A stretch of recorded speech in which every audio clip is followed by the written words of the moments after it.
Ya, tua itu pasti. Namun bagaimana mengisi hari tua? Demikian penggalan kata bijak yang sering kita dengar. Inilah yang dilakoni kakek Abdul Wahid, penjual kacang rebus di Pondok Bambu, Jakarta Timur. Rela tidur di tempat sempit dan begadang hingga dini hari demi sesuap nasi.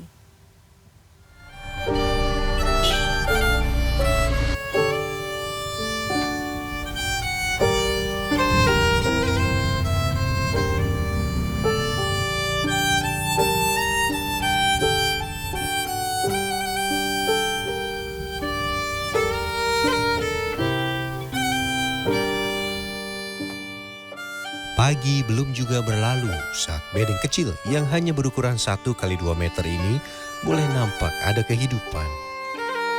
Inilah 2 kamar semi permanen yang ditempati kakek Wahid dan anaknya Saifuddin di lahan kosong milik Kosep, warga Pondok Bambu, Jakarta Timur. Lahan ini sudah beberapa tahun dibiarkan kosong. Bedeng ini pun sebenarnya dibuat belum lama karena ada yang memberikan kayu bekas sehingga praktis sebelumnya mereka berdua tidur seadanya. Bapak anak ini adalah penjual kacang rebus yang berkeliling di seputaran Pondok Bambu hingga kawasan Cipinang hingga banjir Kanal Timur sejauh 5 km. Sementara sang istri, menantu dan 2 cucu kakek tinggal di dusun Japura Bakti, Kecamatan Astana Japura, Kabupaten Cirebon, Jawa Barat. Sejak pagi, kakek 67 tahun ini telah berkutat dengan bahan dagangannya, yaitu kacang tanah. Kacang mentah yang didatangkan 3 hingga 4 hari sekali harus diolah kakek Wahid terlebih dahulu. Sejak muda, kakek Wahid telah mengadu nasib di kota Jakarta. Pernah berjualan minyak tanah di kawasan Cililitan, hingga yang paling lama adalah berjualan buah-buahan di Pasar Raja Wali, Pademangan, Jakarta Utara. Sekitar Februari 2015, Pasar Raja Wali digusur sehingga Wahid harus memutar otak hingga berjualan sop buah. Dan terakhir berjualan kacang rebus sejak 5 tahun hingga saat ini.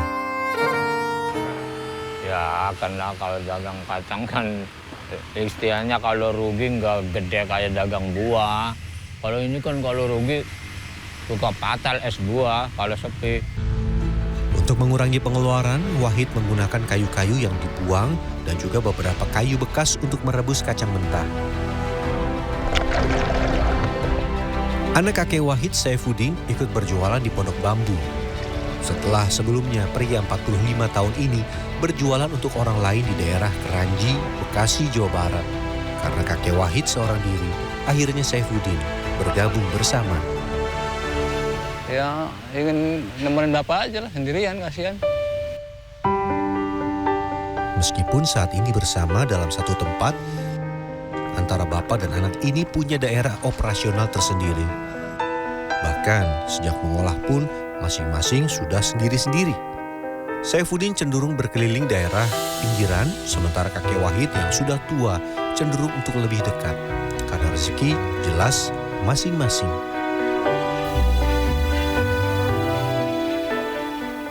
Dalam sehari rata-rata kakek Wahid mendapatkan keuntungan Rp50.000. Keuntungan yang diterima kakek Wahid tidak terlalu besar, hanya cukup untuk makan dan minum saja. Ya tapi ya gitulah, tergantung rezeki kita. Kalau hujannya terus-terusan ya udah. Karena tahun baru nggak bisa dagang.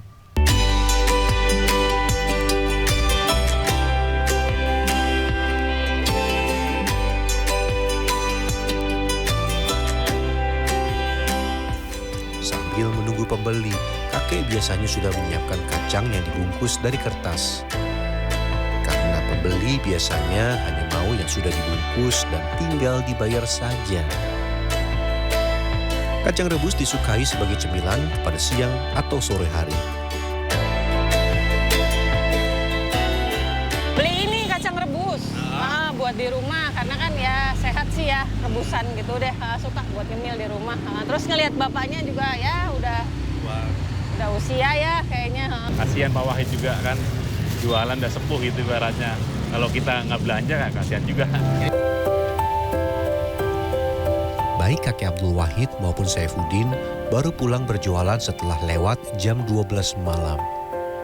Di atas jam itu, sudah jarang orang yang lewat membeli kacang rebus mereka. Berapapun hasilnya, mereka akan bawa pulang. Dan esok harinya akan dipanaskan kembali untuk dijual.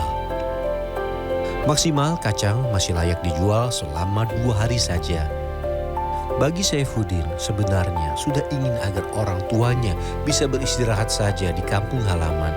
Namun di kampung tenaga mereka sudah tidak laku lagi. Sementara keluarga masih membutuhkan penghasilan mereka berjualan kacang rebus untuk keperluan sehari-hari maupun untuk istri dan juga cucu. Saat ini yang masih dikhawatirkan kakek Wahid dan juga Saifuddin adalah seandainya tanah yang sekarang ditinggali akan dipakai kembali oleh pemiliknya.